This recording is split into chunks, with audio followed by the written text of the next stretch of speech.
Welcome back to the shooting channel, and today we're going to go through the Browning models. And when I say that, we've all heard about the 825 that has just come out this year in 2025.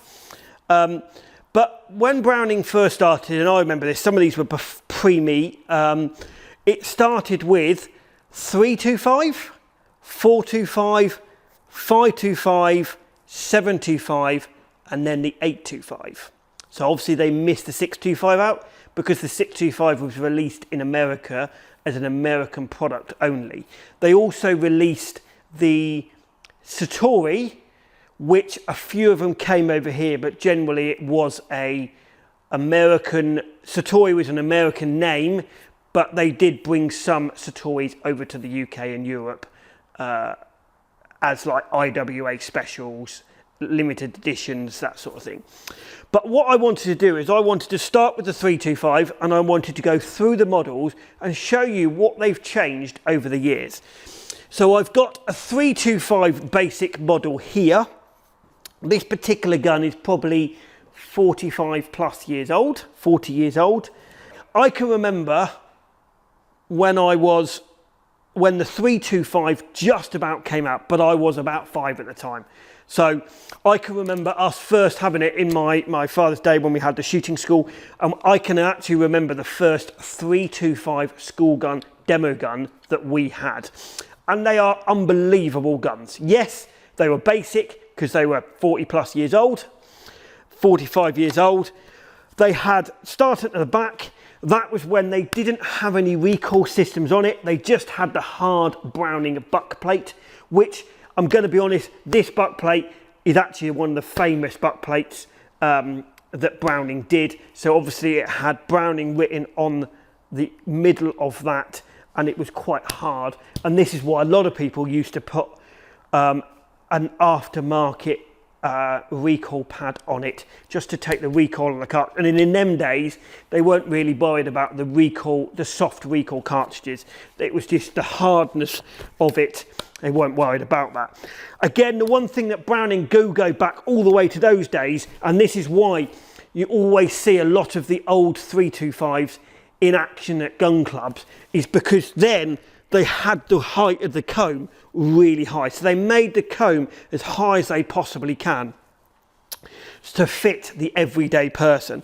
Coming back up, the pistol grip, again on the 325s, the pistol grip was actually quite large, which I thought was quite good, because if you had big hands, they came out as one solid pistol grip, which was big there. Again, adjustable trigger. Not many, in these days, not many of their competitors actually had the adjustable trigger. So that was actually a very good thing that Browning came out. Again, the engraving just had Browning in the middle, a little bit of engraving there, and then it had 325 underneath. Forend, in them days, the sporters, all of these are sporting guns. They didn't have sporting ventilated barrels, they just had ventilated ribs. So that was something else that they've developed over the years. So that was the 325. We then move into the 425. Now again, the 425, I'm starting now to get older. This is probably about 25, 30 years old. The 425 was the first gun that I actually had in my sporting career. Again, the butt plate was exactly the same as a 325. Height in the comb, adjustable trigger, selective safety catches. Now this particular one, this was the first engraving of the 425. Then they moved it up and they did one with a little bit more engraving. They did different things. So this is when they started to actually change the engraving pattern. Whereas on the 325, generally I can only remember that basic engraving. On the 425, they started to bring out each year maybe a different engraving. They actually had a slightly wider rib on the 425 than they did on the rest of them. Why, I don't know. They just had a slightly wider rib, which a lot of people did like. Again, they didn't come out, at the moment, the 425s all came with non-ventilated barrels, but ventilated ribs. 28 inch and 30 inch and 32 inch. So that was the 425. Then they came out with the 525. Now again, the first 525 was the one with the detailed engraving.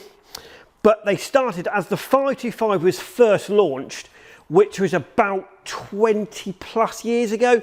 Again, these dates are roughly, you might say, give or take 5 years, because I am only 41 myself, and I can't remember exactly the actual date when they came out. I can remember when the 725 came out and things like that, but I can't remember exactly the right date. So this is the first of the 525 edition, and they started to bring out the Inflex recoil pad.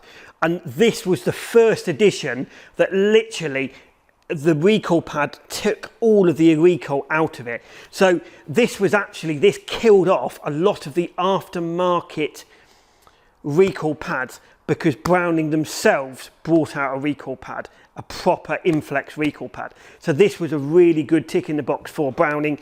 Again, came out with the height in the comb, big pistol grip, again, movable trigger. This was when they started to now bring out ventilated barrels and ventilated rips, because people were starting to shoot quite a lot and they wanted the barrels to cool down a bit quicker. So that's when they started to bring this out. I'm going to be honest, then they brought out, and this was about 12 years ago, they brought out the 725. Now, the 725 was actually slightly different. Obviously, this was when the 625 came out in America.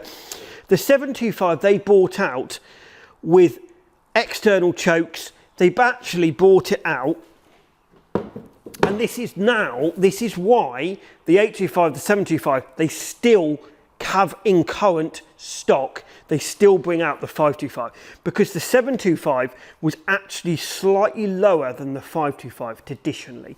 And the reason for this is you had the three manufacturers. You had the Maruku, which generally, apart from the MK38, the Maruku MK60 and MK70, the traditional Marukus were generally very low in the comb. You then had the Brownings, which is the 425, the 525, which is very high, and the Beretta was kind of halfway in between. And this is where the 725 is very clever, and the guys at Browning were very clever, is they brought the 725 out with a very similar stock dimension to the Beretta. And this is where Browning scored 100%, and where they really started to fly on the market. Because they had then, when the 725 came out, they had everything. They had the Maruku, which was very low in the comb. They had the 525, which was very high in the comb. And then they had the 725, which was halfway between the two of them. So they had something for everyone. So if you ran in these days, you could not run a gun shop or a shooting school without a Browning product. And this was how they were clever. And this was how they put one foot in front of what Beretta was doing. So everyone was saying you can't run a shooting school or a gun shop without Beretta or Browning. Now you could not run a shooting school or a gun shop without Browning, because Browning covered every single aspect that you could, every single stock dimension. They covered everything. They covered all the cheaper stuff. They covered the starter gun range. They covered the competition gun range. And this was where Browning really first started 12, 15 years ago. And it was when Andrew Young and David Stapley first took on, and there was the bosses of Browning, and this was when they really hit it hard. They were at every single game fair, they were in every single shooting school. They started to really promote and support the sport and the industry with demo guns, and they really pushed their brand out there. And this was the 725. And again, they had the Inflex recoil pad. Again, the 725 was slightly fatter in the comb, a little bit lower. The pistol grip was slightly bigger, adjustable trigger. They had if you look at the action was slightly lower compared to the 525 and the 425. And then they did the sporting rib, ventilated barrels, ventilated rib, external chokes. So this came slightly different at a price point when it first came out of £1,500 to £2,000. So that was the 725. They then did the 525. They kept the 725 going, but they kept the 525 going. And they started to do the 525, plain action, recoil pad. They did the 525 in a non-adjustable and an adjustable, ventilated barrels, ventilated ribs. They did the 525 with all the extras as well. So, and then what they did is they discontinued the 725 and they brought out the man and the beast today, the 825, which actually is off the shelf one of the best Brownings they have ever produced. They've got the new choking system, they've still got the recoil pad, they've got the high comb, they've taken everything that they've learnt over the years and they've put it into the 825 Browning. So this is where, don't be afraid to buy a 725 or a 525, because yes, they are cheaper. Yes, the 825 is more money. You're looking at starting price of £3,000, but this is why they put it at that starting price, and this is why they've kept the 525 as still their entry level gun. So with Browning now, they have got something for everyone. So they've almost become like a one-stop shop. And this is where they have really, really taken on the market. Yes, if you want something different, you can go out and buy a Yieldits, or you can go out and buy a Blaser or something like that if you want something different. But overall, the overall guns, the overall Browning share of the market, this is why they've taken that share of the market. They are the biggest company out there. And with the best one in the world, they put the work in over the years. They've massively pushed it out. And I'm going to be honest, they've pretty much pushed their sister competitor into the back corner because of the way they've done it and because of how they've done it. So that is the story of the Browning from the 325 all the way up to the 825. If you've got any comments, I'd love to hear your comments below.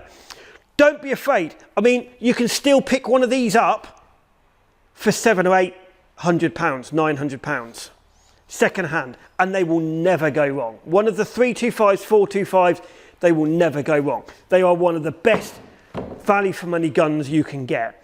So that is your whole story of Browning. Yes, in other countries they did the 625 and they did the Satori, but in the UK they did 325 all the way up to the 825. So they went 325, 425, 525 first edition, 725, 525 second edition, then the 825. And that is the story of the guns and how they've developed over the years. Comment below if you're interested in any of these guns. Comment below or email us at contactus@theshootingchannel.co.uk and we will do our best to answer any questions on any of these. I hope you've enjoyed this programme. Please like us on Facebook, follow us on Instagram. Don't forget, hit that subscribe button. It really helps us to give you content like this. Thank you for watching, and don't forget, if you're looking for your first gun or your second gun or your third gun, go to your local Browning shooting school and they will help you. Don't go to your local gun shop, go to your local shooting school. Thank you for watching, and we'll see you on the next one.